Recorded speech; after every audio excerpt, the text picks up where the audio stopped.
Before we get started, please remember this podcast is for general educational purposes only. We're not providing medical advice, diagnosis, or treatment. Always consult your own healthcare provider about your care. Welcome to Fertility Nurses Unfiltered. 2 nurses, 1 mic, no bullshit. I'm Ashlee LaRue, fertility nurse and founder of Fertilities. And I'm Laura Wepler, fertility nurse and founder of Navigating Fertility with Laura. You got questions, the internet has a lot of opinions, but what you really need is 2 fertility nurses who aren't afraid to tell the truth. No scripts, no sugarcoating, just honest, evidence-based nurse-to-nurse conversation. So let's get into it. Hey everyone, welcome back to this week's episode of Fertility Nurses Unfiltered. Laura and I are here, super excited to be with you this week. We are also very excited to be joined by a fellow nurse in the fertility community and also somebody doing amazing things in her community and outward of just resources and supporting, and also has her own fertility journey. So we're joined today by Megan Kukic. Thank you so much for being here. Again, like I mentioned, she's a fertility nurse. She is a fertility patient, and she is also the founder of 412 Fertility Services. And we'll obviously get into all of that more. But Megan, thank you so much for joining us today. Thank you, guys. Megan. Happy to be here. So I think let's just kick it off and just kind of share, whatever you're comfortable sharing of just like your journey. You're a fertility nurse. How did you get into that? Was it your journey? Was it vice versa? And then kind of maybe you can weave in some of your journey as well. So yeah, tell us a little bit about yourself. Yeah, of course. So my journey started off in the fertility field professionally first. I had no idea that I would ever end up on the patient side of things, but it didn't take that much time for those 2 crossovers to happen. Unfortunately, my husband and I had been trying, well, when we say trying, we kind of we got off birth control. We weren't like, if it happened sort of thing. We got engaged maybe the week after COVID hit. Mm-hmm. So we had no idea when we would be able to get married and have a wedding. So we were like, okay, that's fine. Like, we've been together forever. Let's just see what happens. So when I started at the fertility center, it had already been about a year, and I had previously worked in the emergency room. I loved it. It was an amazing place to start my nursing career. However, once COVID hit, I was like, it changed the dynamic of the hospital so much. Absolutely. That I was like, I need to get out of here. So I was looking for an outpatient position, and I just happened to stumble upon this place, and I was immediately like, oh, I've never heard of this. This sounds great. Like, let me see what this is about. Went to my interview, absolutely loved it. I was able to shadow. I remember standing in like the corner of the OR, watching an egg retrieval, and I was just mind blown. I mean, the amount of just science and magic and just everything that goes into it was, I can't even describe what that was like. So I immediately knew, okay, there's something here that I want to dive deeper into. So I started, and I loved being in that specialty. I was never the type of nurse that was like, oh yeah, I'm going to go into cardiology. I'm going to go into, like, I never felt this calling per se. Mm-hmm. I would say until I stepped into the clinic space, and I was like, okay, little did I know, less than a year later, I would become a patient there, which was a very interesting dynamic because I was a surgery center nurse at this clinic. So I wasn't on the clinical side. I wasn't the one calling you, giving you results. I was the one pre-opping, prepping you for your egg retrieval, going into the room with you, assisting the doctors, post-opping you, that sort of thing. So when we were like, okay, we're going to start treatment, it was me literally going in, pre-opping a patient, going over to ultrasound, getting my ultrasounds done, coming back, that patient's getting wheeled out, I'm post-opping them, they leave, I'm like, hey, so-and-so, can you draw my blood? I have a quick second. It was a very interesting, I guess, way to be a patient, because I was so busy with work that it almost took away that, like, oh my God, I got to go to the clinic today. I have to go get monitoring done. I have to go do all of this stuff. Yeah. So, I mean, that was, I don't know. It was a very interesting dynamic. I would say. I feel But that. yeah. I feel that. I mean, I wasn't in the OR, but or in the surgery center, but I was in, the day-to-day clinic, and it was the same thing. It was like rush in, get your ultrasound, run in when no one's there, get your blood drawn, and then back to seeing patients. Yeah. Yeah. It kind of takes away that, I don't know, that like daunting feeling of like, oh, I have an appointment today. I have to get up and go, because you're already there. Yep. It's just, okay, how am I going to find time to go and get my stuff done, but then still be there for my patients? Yeah. So that was interesting. But once we had done, I don't even know, 10 rounds of letrozole, I think, in a row, some IUIs mixed in towards the end there. And my first IUI trigger, I was like, I'm not going to do it. This is insane. You want me to do this at my own house by myself? Like, what do you mean? Meanwhile, I'm a nurse. I worked in the emergency room. I've done some things with needles. Like, it should not be a problem. However, I think once you take that nursing hat off, I can go to anybody and stick a needle into anybody anywhere. Yeah. Yeah. But then you're holding it and you're like, you want me to do this to my own body? You're nuts. You're absolutely nuts. But then I'm like, okay, Megan, you know what you're doing. You've pierced your own ears when you were a teenager. Like you can get this done. That's another story. That's another story. Absolutely. I think it's also too the emotional weight of it as well, that it's like, oh my gosh, I can't believe you guys are trusting me to do this. So that kind of sparked the idea of, well, if I'm nervous and if I have this professional experience, how are people getting through? And this was just an epidural trigger. This wasn't like I was mixing anything or, having to do multiple injections in a row, but that is what sparked this whole thing. So I ended up leaving that clinic and opened 412 Fertility back in March of 2023 and have been doing it ever since. Wow. That's so cool. I remember the same thing though. I was like, I love doing blood draws. I love starting IVs. I don't mind giving injections, but now I have to give myself this subcutaneous epidural. I think I sat there for like 2 minutes and I was like, okay, go. Okay. All right, go. And I remember texting like one of the nurses I worked with in the clinic too. I'm like, once I finished, I'm like, oh my God, I actually did it. I was so excited, which is so weird, right? Because we're medical professionals. It should be easy. You would think. Yeah. I think that speaks volumes though, right? Like even people in the medical field, it's different when it's you. It's different when you need to give yourself an injection or tell yourself that this is normal or this, like, you can give support and stuff to patients and all this kind of stuff. But when it's actually you, it's like you forget all of that. And it's like, it's very daunting. It's very overwhelming. And if the fact that we feel that and we're around it and are, know it upwards and downwards and backwards and forwards and all those things, but then we get in that moment, it's like, yeah, we're human too. So I just think about people that aren't in medicine or absolutely hate the idea of needles in general, never wanted to even think about it. Having to give themselves injections is just, it's kind of crazy. It's especially with as little education and support that a lot of times is out there, unfortunately, from clinics just because of the time constraint. Yeah.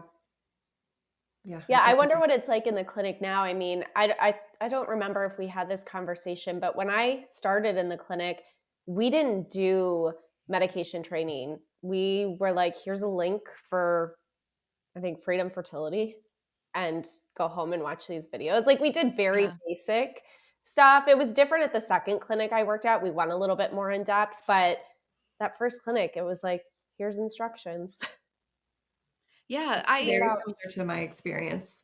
Was it? Yeah. I remember we used to do, so where I worked, we used to have patients come into the office. And so we would have an hour long, that was for IVF. IUI, you were kind of on your own with Avidril. That was kind of that. Yeah, that's true. But with IVF, we would bring you in and you would schedule an hour with the nurse and we would go over your calendar and everything. But then we would do a full injection teach hands-on with the patient, which I think about back up now and it's like, oh my gosh, that sounds great. But some of these people were doing it a month before you're actually doing your injections. And then you get to it and you're like, I forgot everything that nurse told me.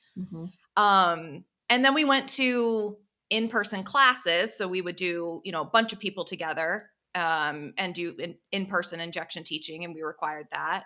And then COVID hit, and we had to start to figure out a way to do teaching. And so we did virtual for a while, and now I think a lot of people have gone to videos of a different variety, whether, there's certain platforms out there that specifically do it. There's still pharmacies that still have them. But I think really that's what we've gotten further and further away from sort of that high touch instructional support, which I think in some ways is, we needed to kind of get out of that a little bit, because like I said, it could be just not timed appropriately. Like you Right. really need, like you were sitting there doing your injection, you need some type of support. Whether that is a video and you're comfortable doing that, whether that is a person virtually or in person, supporting. But it is interesting to hear the different ways different clinics have done it. But yeah, I think we've gotten, unfortunately, even like, oh, here's your video, go do your thing, with very, very little at this point. And I think, you guys can speak to it more than I can, but in a journey, being like, yes, you're going to be your own advocate, but like sometimes I just feel like the clinic more and more is giving you more self-directed things to do. It's reading this, it's doing this, it's watching a video, it's all these things. And you're already managing life and work and the emotional side of things and your relationship if you're with somebody, and going to all these appointments if you're not working in the clinic, so then to, you want that time to sort of decompress. Then you're at home and you're like, okay, I got to read through all this stuff my clinic sent me. And oh my gosh, I don't understand what this, and this is, but I'm going to figure it out.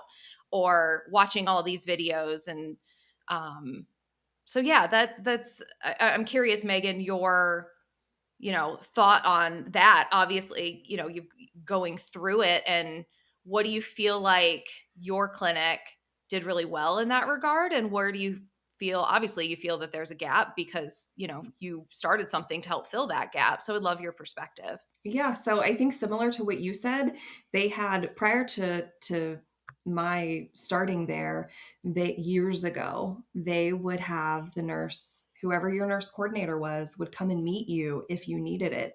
That I've had a friend of mine, she had worked there previously, and she said that she would meet people in Walmart parking lots because they just needed that, that help.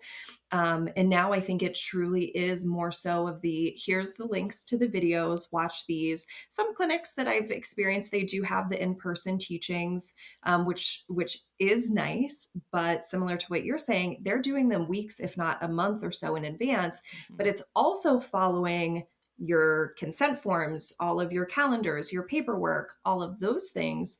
So that is a lot of information to dump on somebody in one sitting, let alone having it, weeks or a month or so in advance. So with even like the medication teaching that we do, we schedule it for the night you are starting. So that not only is allowing us to do our 90-minute hands-on teaching, but it also lets me or one of my other nurses be there for those first 2 injections if you need us to do them. Or I've had some people that will say, let me do it, and then you just tell me if I'm correct me if I'm doing something wrong, which that seems to be, I think, what is really needed. Not only are you going through this emotionally, you're also spending thousands of dollars on all of this medication, and to have to second guess if you're doing that correctly, that's a lot of weight to put on somebody's shoulders. I mean, I think for me, I don't know that I watched any of the videos. I think maybe I skimmed through them just to see what information was put out there.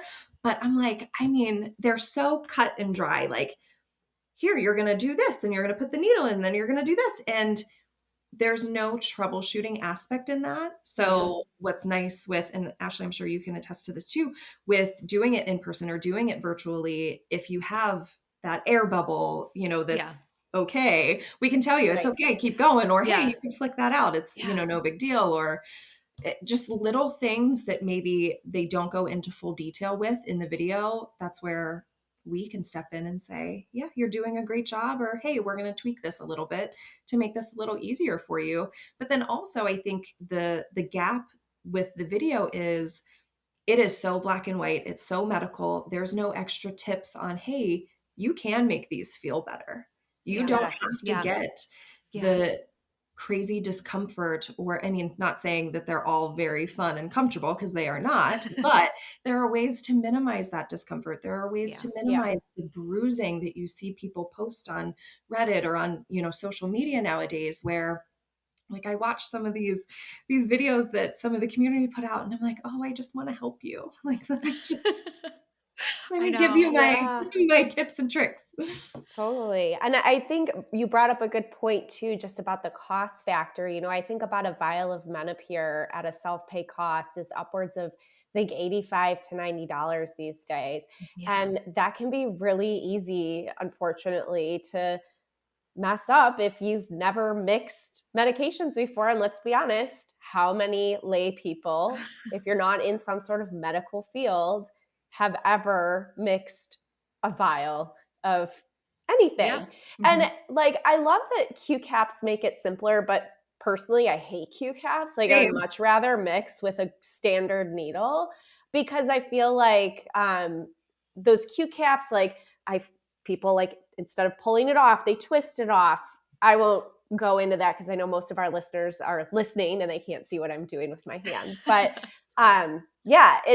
or they get confused. And Ashlee and I have talked about this when they're getting syringes with the long 1.5-inch needle from the pharmacy, not realizing that they have to take that off. So I've seen people try to poke it through the Q cap. I've seen people, we've seen people inject themselves with that needle. It's just, and that goes beyond even the, what do you do when this giant box of meds shows up at your doorstep? I think that's like a whole nother thing that we don't address with patients. And, I think the pharmacies do their best to try to make it easy in packaging certain things a certain way to make it obvious what is refrigerated and what's not. But it still is confusing for these patients. They have to be home at the time this delivery is coming.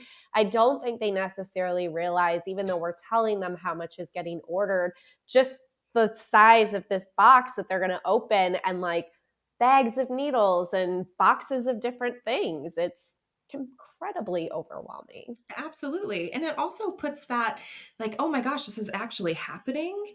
That is what kind of seals that deal. You can go to these appointments and you can get your baseline monitoring done. You can have your nurse talks and the consent forms and all that. But then it's once you get that box of meds to your house, you're like, oh my goodness, this is that next step, which just adds on that extra emotional, I think, layer to, wow, I'm about to start an IVF cycle. This is where I'm at, which can be very daunting in all the aspects. Yeah.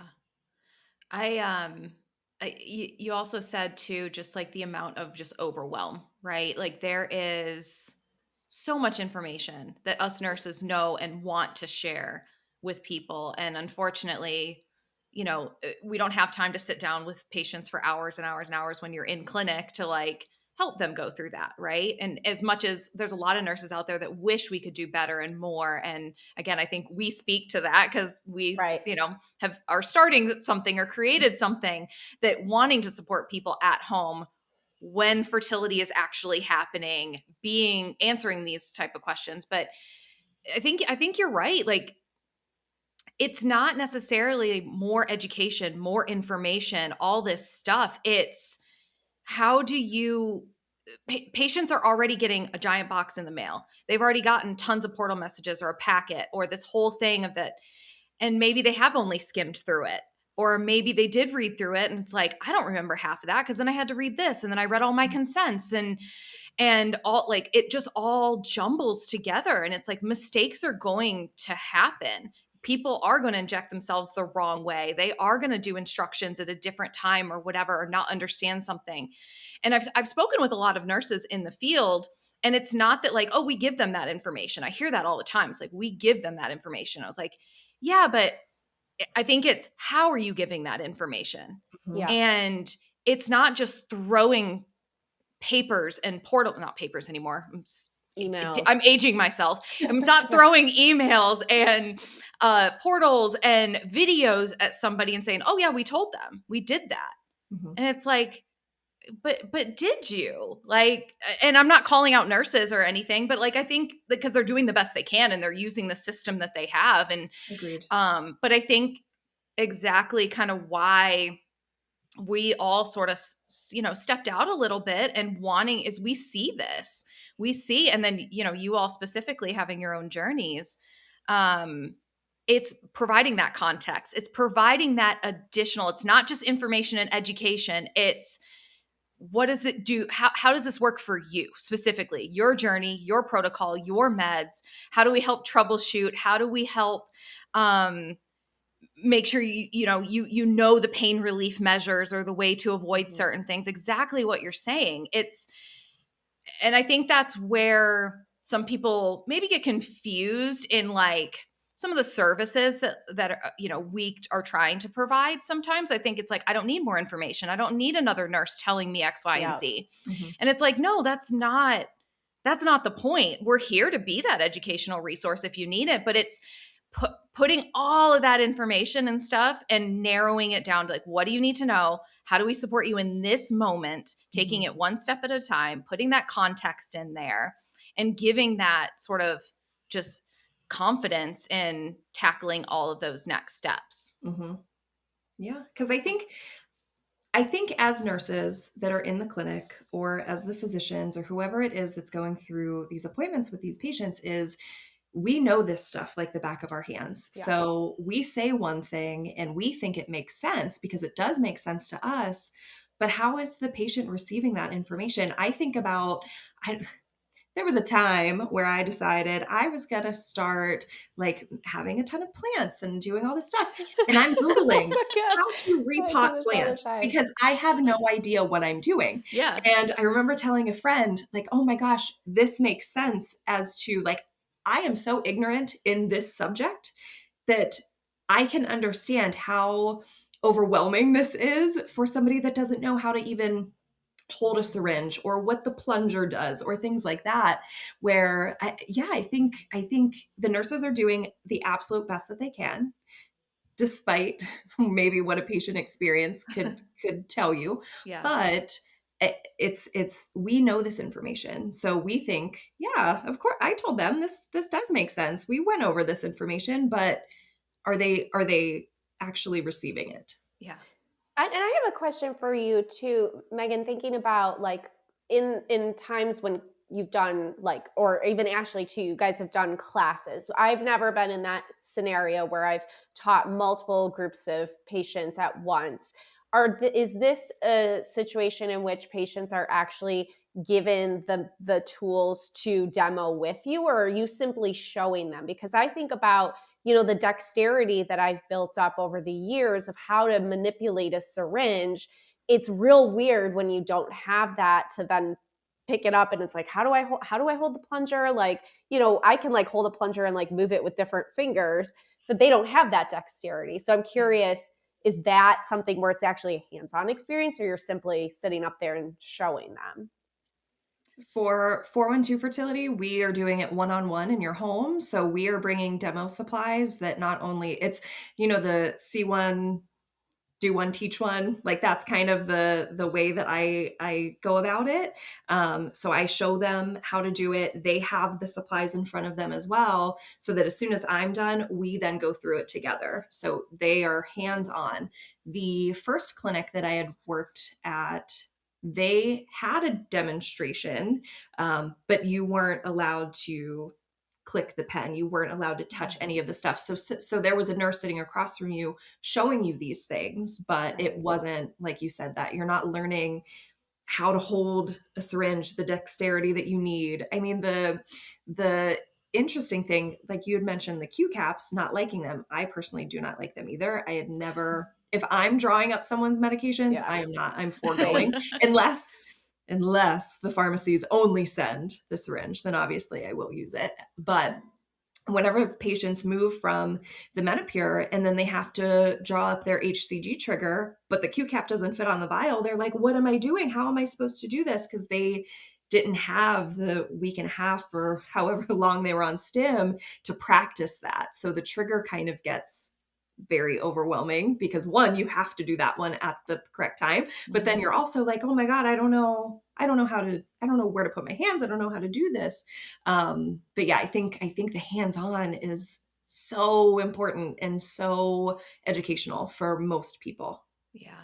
When I was in clinic, and we were doing one-on-one meetings and then went to the group classes, we had stations. So everybody would be sitting down at a long conference table, and we did have supplies in front of everybody.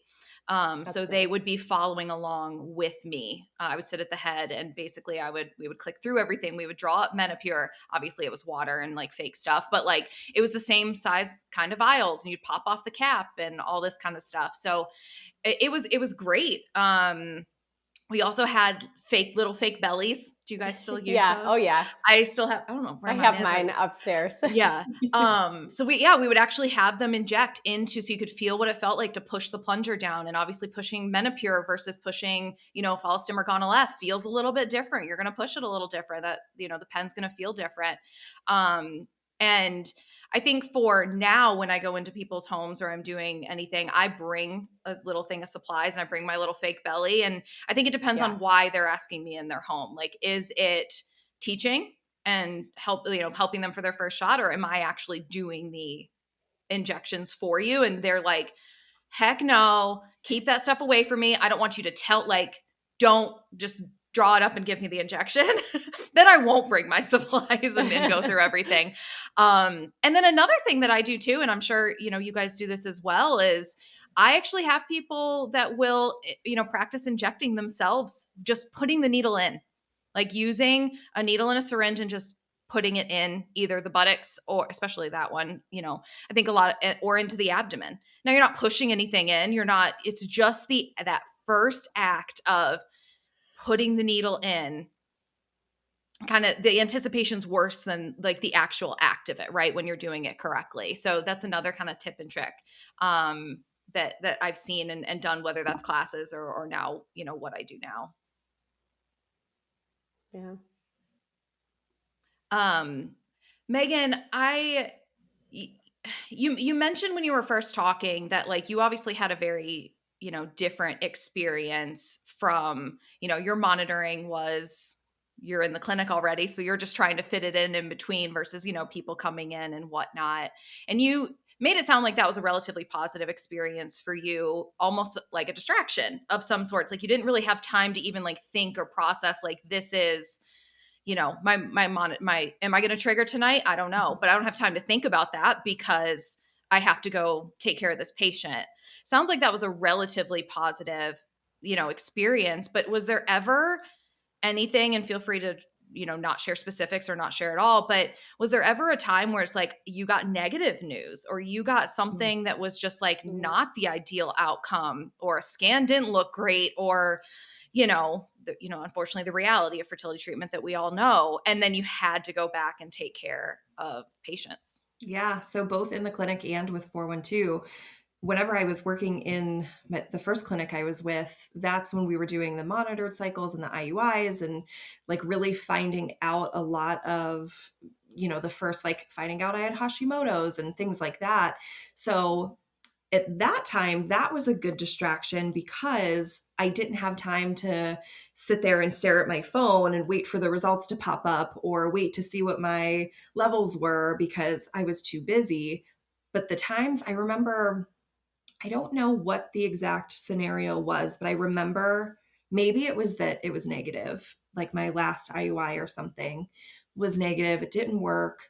And I remember going back in to the ASC, the ambulatory surgery center. We had a patient coming out, husband was joining. I go in and they were just so overwhelmed by the eggs that they got. It wasn't quite where they thought they were going to be. And I just sat in the room and cried with them because I was like, I didn't tell them. I just got, bad news too, but it was just that like relief or release of emotions because they are emotional. I'm emotional. They don't know why I'm emotional, but we're just going to get these emotions out together.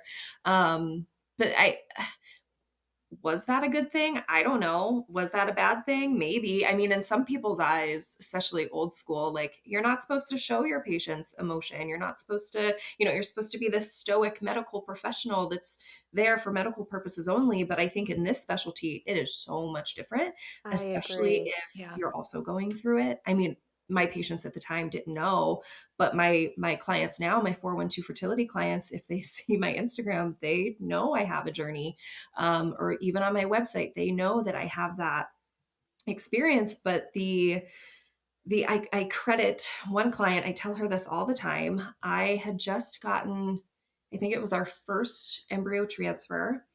We had gotten a positive. It was our only positive ever. And our second one, it was so low that I had very, very little hope. So by the time our second one came around and it was heading towards negative, towards a loss, I was like, okay, I'm shutting down. I'm a shutdowner. Like I will sit on my couch and wallow and eat ice cream and, not do anything. Yeah. But I think it was the next day I had a client reach out to me via text, and she said, hey, I'm starting an egg freezing cycle. Are you able to come and teach me how to do these? And I was like, you know what?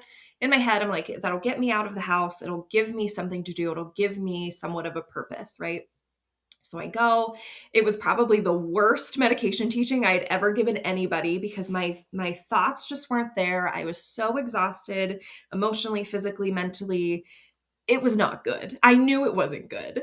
And towards the end, she was like, do you think you could just come back and do all of these for me? And I was like, oh my God, it's because I ruined this teaching experience for you, like this.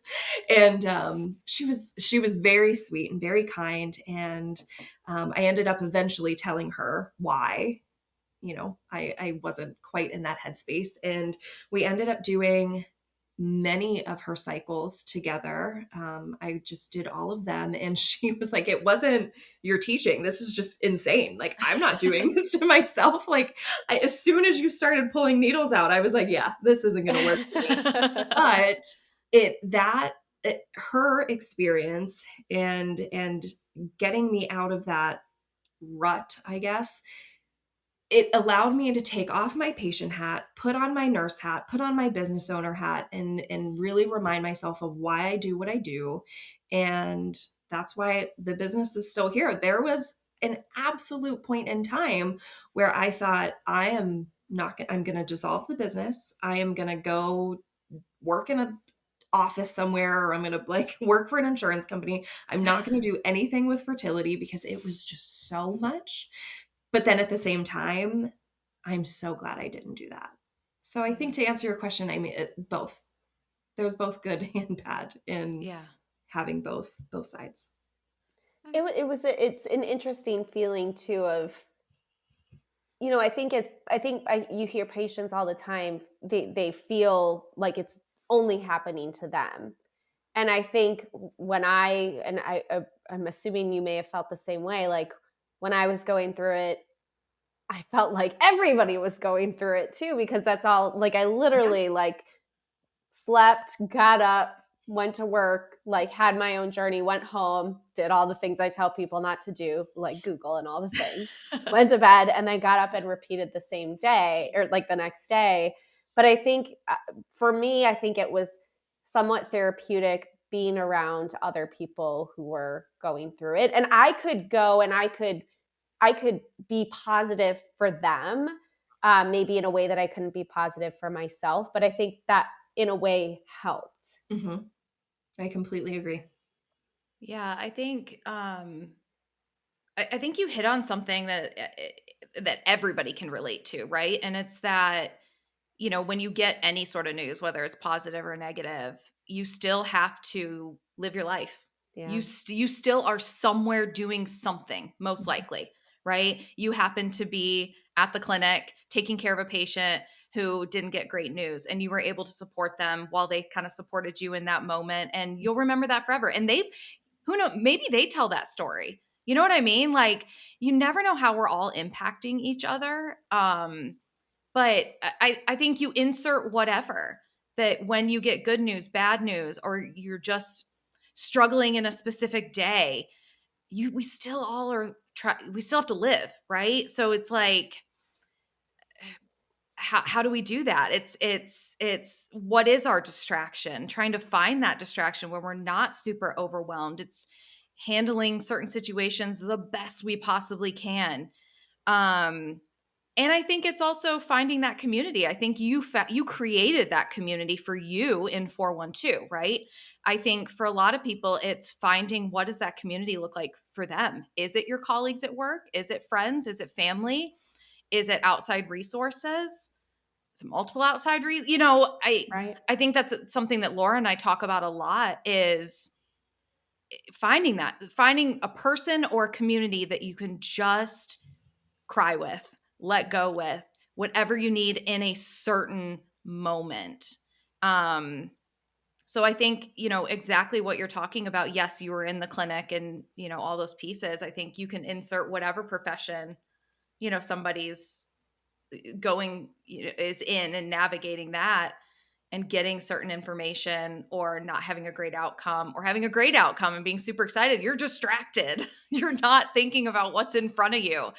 And we all have to navigate that. And I think that, you both specifically can very, very much relate to the two sides of that coin, the professional side and the personal side.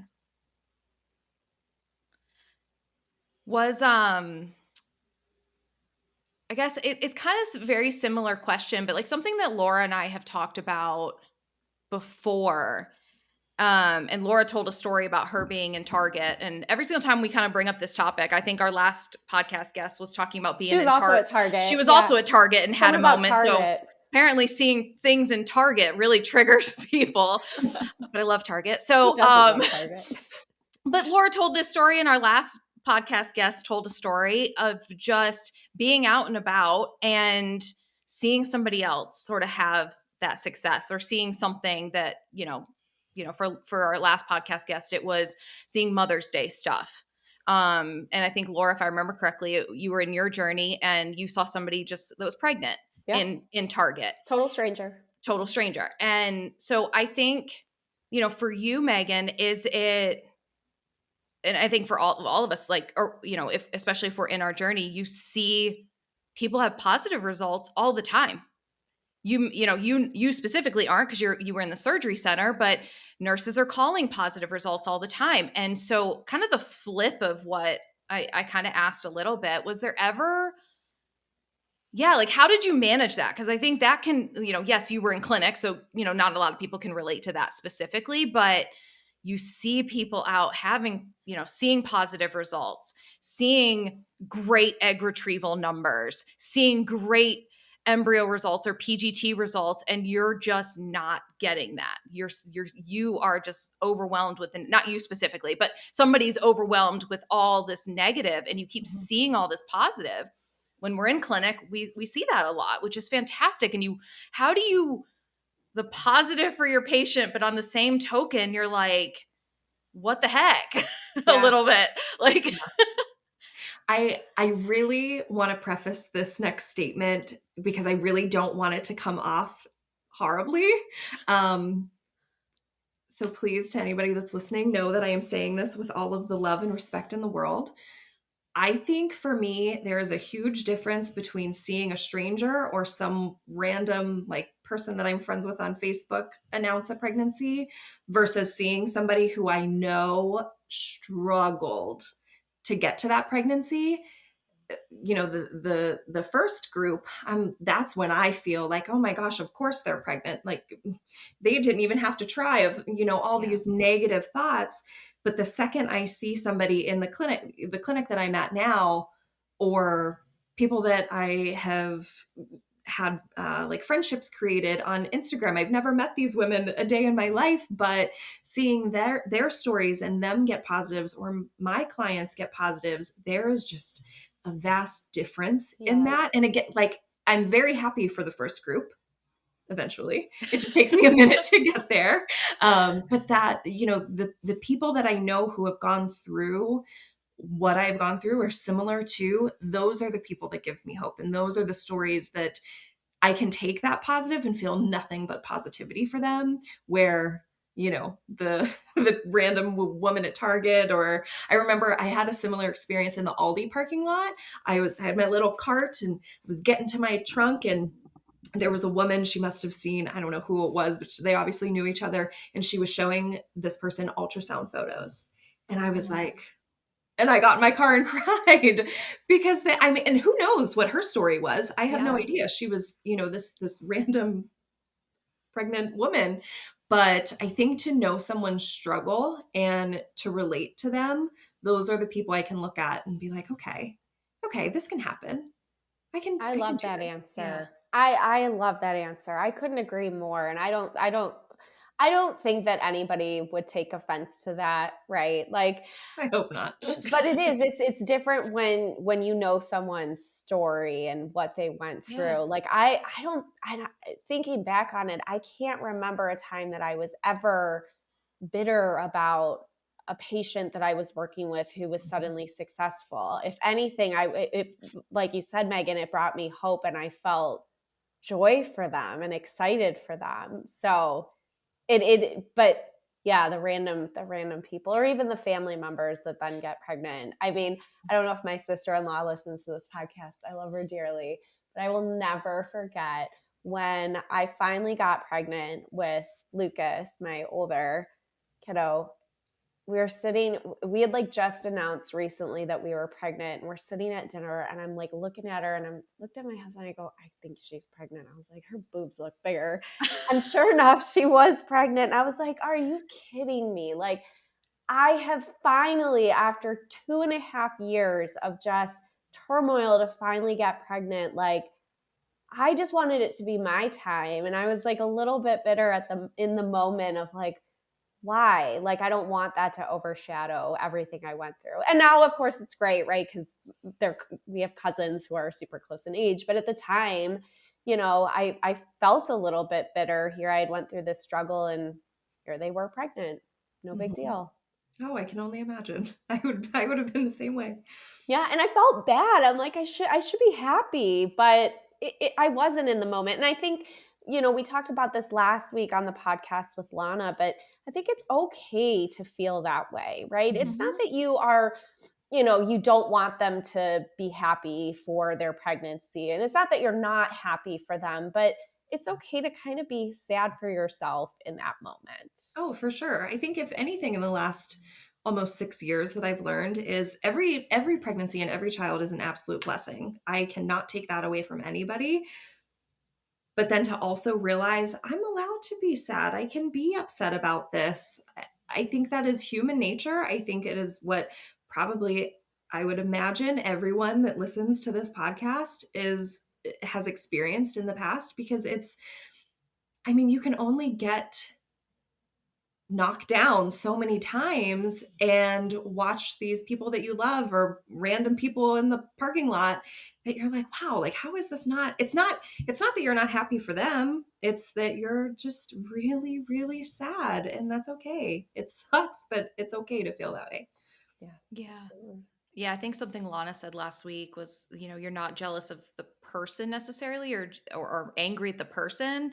You're jealous or angry at the situation or the experience that they're having, and you're not in that moment. Or, they got X, Y, and Z. It's like, you're happy for them, but like, it's like, what the heck? Like, whatever. So I think the reason we bring this up and talk about it, I feel like we talk about it a lot on the podcast, is like, I think it normalizes it. I think the more that you sort of hear other people, professionals in the field or not, and especially those that have had their own journey, it's like, it just normalizes that, it's okay to feel like no, in this moment, I don't love that person. Like, they're not my favorite human in this moment. They're just not. But it also, still love them as a human, and still like be excited for their experience and their journey. But I think it's important to talk about that. I think it humanizes us as like, it gives us permission to like, we're going to feel things how we're going to feel them, and we shouldn't be squashing them or telling someone, oh, you shouldn't feel that way. Or like, no, you absolutely should feel that way. You're going to feel how you're going to feel about it. And I think it's giving ourselves permission on that. Couldn't agree more. Yeah. I think about something that you kind of touched on earlier, Megan, is this idea of, as clinicians or, professionals in the space, like, is it okay to share that we've gone through it too? And I personally have very strong feelings about this, in that I do think that it is appropriate to share. I have found so many times with patients that I've worked with who just, it's like they're like, wait, you've been through it too? Oh my God, you get it. Mm-hmm. You get what I'm going through. I think it's different for like other circumstances, right, outside of fertility. And you know, I think the reason it's always guided that professionals walk that line carefully is because it's not, you don't want your Mm-hmm. emotions to overshadow the patient's emotions. But I think you can do it. I think you can navigate that in a way that says, look, our journeys are different, but these emotions are very universal. And so I know what you're feeling, right? I may not understand the you know, aspects of your journey that you're going through, but I know the feeling that you're feeling inside. And so I love that you share on your Instagram page, you know, bits and pieces of your journey, because I do think it's important, and I think it humanizes us as professionals in the space. I think a lot of times that patients feel like their clinics don't understand. They're just throwing things at them and, you know, go do this protocol, go do these medications. And, you know, I have found that there are so many physicians who are in this space who have also gone through it too. Mm-hmm. Nurses, physicians, like so many clinic personnel. A lot of the startups that are out there are built around their journeys and why they started their businesses, because they went through it too and they wanted to improve the patient experience. Yeah, absolutely. I guess I would love a little bit of your perspective on that too, now that I just gave all of my perspective. Yeah, no, I completely agree. I think whenever I was going through at my first clinic with the IUIs and things of that nature, it was a very corporate setting almost. Even though, you know, it's like an outpatient, it was very corporate. So I almost felt like, well, this is probably inappropriate. I shouldn't be projecting my, you know, story onto other people's, until I started 412 Fertility and was way more open about it. And now clients, I mean, I've had so many clients say to me something to the effect of like, oh, thanks for the therapy session while you were here to give me my injection, like something of that nature, because they know that, you know, not the exact, but the similar pain and emotions and feelings and all of that they're feeling. But then now the clinic that I help with, so I do the same thing there. I'm in the surgery center there, and I'll have patients come in. Maybe it's their first egg retrieval. I know that they are nervous. So I'll slide in there like, oh yeah, my first retrieval, da, da, da. But my second one was here. It was great. And they're like, wait a minute, you went through this too? And then you can just see that anxiety kind of level out a little bit. It's so visible. It's so visible, even with injections too. My first progesterone injection, I had to give myself a talk to get through that one. Again, even though I've given IM injections before, I do this to clients. That first one, I was like, okay, Megan, you got, like, there was a pep talk that needed to be had.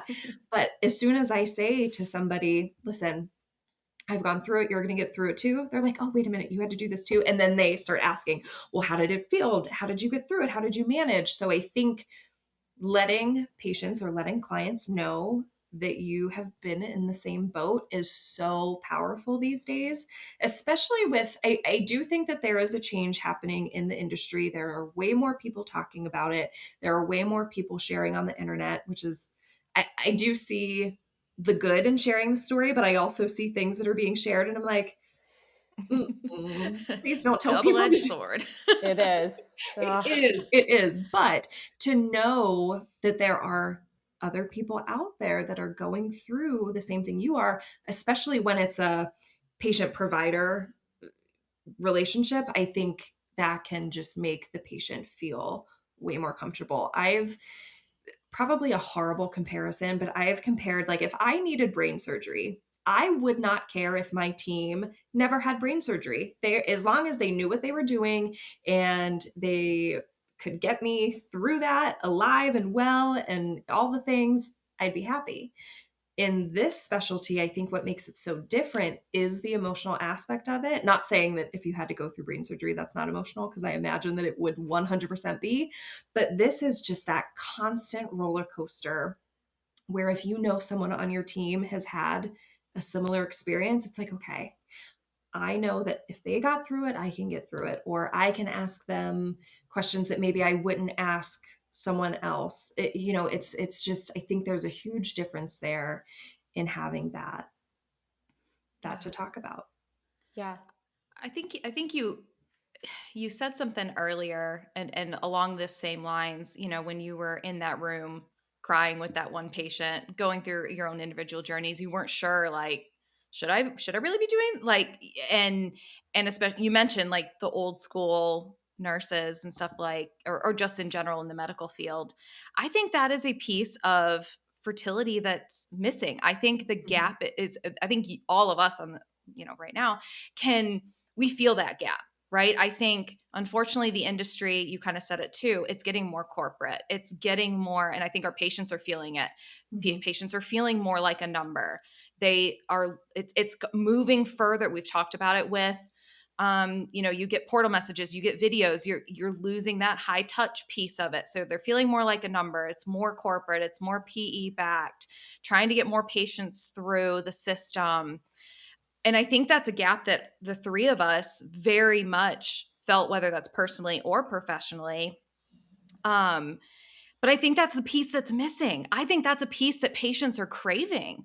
Yeah. I think it's that human aspect of, yeah, I went through this, or I didn't go through this, but I've experienced this, or, oh my gosh, I have endo too. It sucks. Like, whatever. It just, I think that's the piece of fertility that we seem to be getting further from. Yeah. And I think that gap is exactly why all of us have sort of stepped out and are being loud and having these conversations, and starting what we've started, is because that gap is there. And, the fact that we still think, oh, maybe I shouldn't be crying in this situation, or I shouldn't be sharing this or doing this. And it's like, but exactly what both of you have said, sharing your stories, you've actually witnessed patients being like, oh my gosh.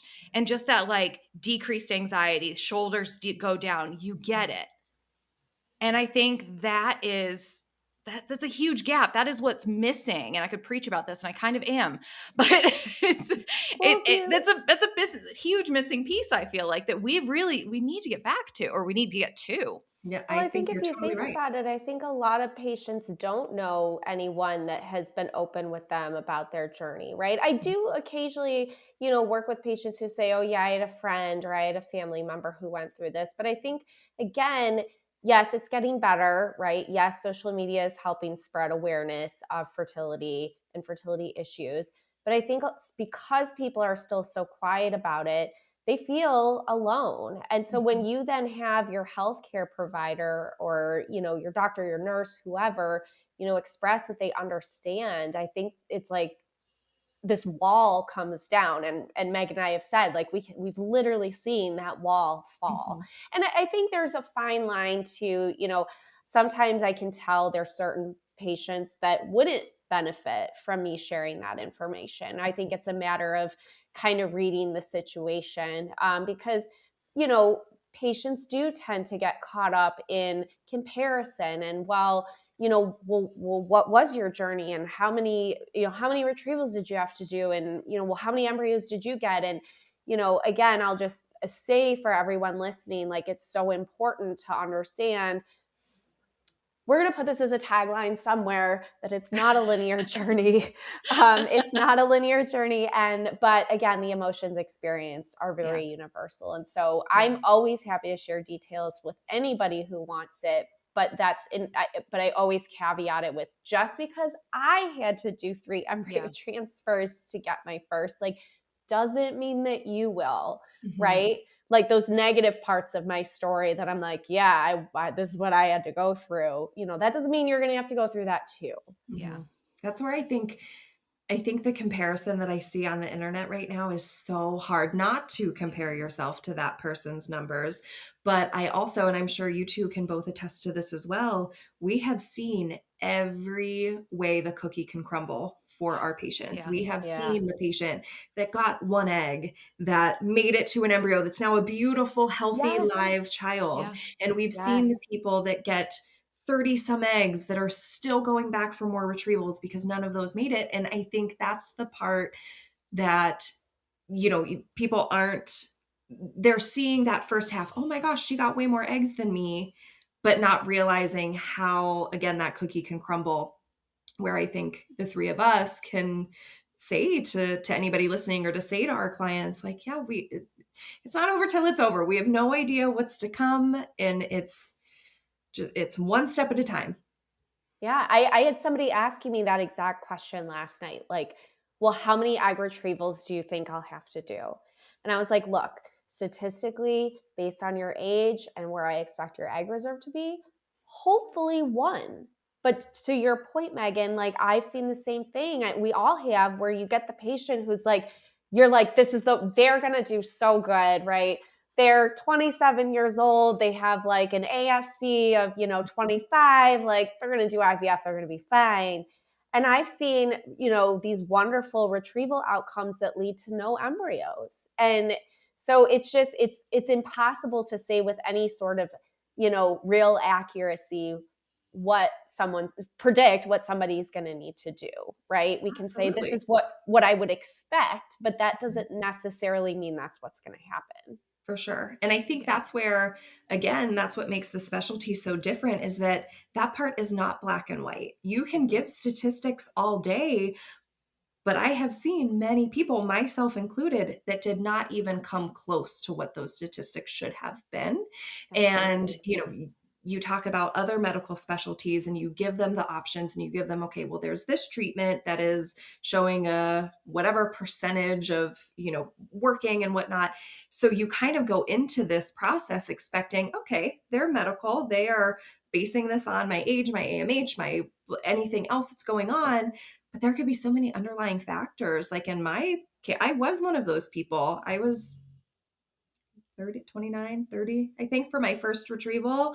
I was like, I'm going to be a one and done. This is going to be great. Joke was on me big time. And it was crushing to see that we didn't even come close to hitting what they had projected us to get. And I think that's what made it so. I almost wish I didn't know what those statistics were. I wish that doctor hadn't even told me, because it sets this bar in your head. And I'm sure she told me, like, this isn't guaranteed. This is where we're projecting. Those words probably slipped in one ear and right out the other. I was looking at, these are the numbers you're giving me. I got not even half of that. Now that's what I'm focused on. Like how it was almost like this, I was truly taken aback. And as somebody that works in this field, I was still very let down and very just like very confused, I would say. So it's very hard to tell people what to expect in terms of what they're going to get until you maybe are in the middle of your cycle and see how it's going. But even at that point, we have no idea. At that point, things could be looking perfect. And then all of a sudden things take a nosedive and you're like, where did that come from? Right? I try to very much encourage patients who are in this is to take it one, right? If you look at this process from A to Z, A being wherever you are right now and Z being bringing home a baby, there is a whole lot of, like, if I think of a map, like directions that this could go. Mm-hmm. And so the best way to navigate it is really like get to A to B. And we can talk about, right? We could talk about what Z might look like, but it's really important to like try to focus mainly on the step in front of you. I'll say on that, I think clinics try to do that and ultimately end up withholding information from patients. Mm-hmm. And I think that is not good either. I've literally had patients tell me my clinic won't tell me what comes next until we get there. And I understand that positioning for exactly what I just emphasized. But I also think like having some idea of the future is also beneficial and what's to come.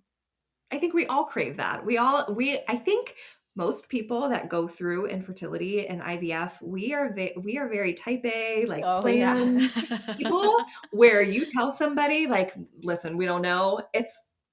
I'm not that type of person. What do you mean? I need to know, like, what is my schedule going to look like? So even for folks that are going through and starting a stim cycle, and, you know, you tell them, hey, you might have to go into the clinic every day, maybe other day, we don't quite know yet. I am at least the type of person that's like, well, how am I supposed to plan my life? What do you mean? So I think just the whole thing in general is just very, very different from, I think, a lot of other things that you would go through, which also adds that extra layer of why this is so hard. Yeah. And why support is so crucial. Yeah. I tell people all the time, fertility is so gray. And I can relate that to so many things. Different providers are going to have different opinions and protocols and suggestions, and exactly what you're saying. Like, you're going to get a statistic and it's like, okay, great. That's that statistic. You very well could exceed it. You could not hit it. It's so gray, and it is so hard to live in the gray. Mm-hmm. It is so hard to live in the gray, especially when it's your life, it's your family that you're trying to build. It's a very emotional, pulling on your heartstrings, something you want so desperately. And then you're just told to live in the gray. You get the expectations you don't. We don't know what's next. We know the reason behind that. Someone else, you know, like. Or we don't know the reason. We don't know why you miscarried. You should, like, we wouldn't have expected that. Or we don't know why none of your embryos made it to blastocyst. I think that's that's what's so hard for me sitting in the provider side or the coach side is I get patients who are looking to me for answers, and we just don't have all the answers. And it speaks broadly to why I love this field, because it is ever evolving and we're constantly learning new things. And like the technologies coming down the pipeline are amazing, but the technologies coming down the pipeline don't help the patient who is in it right now. Correct, yeah. And that's so hard. Yeah. Yeah, I agree.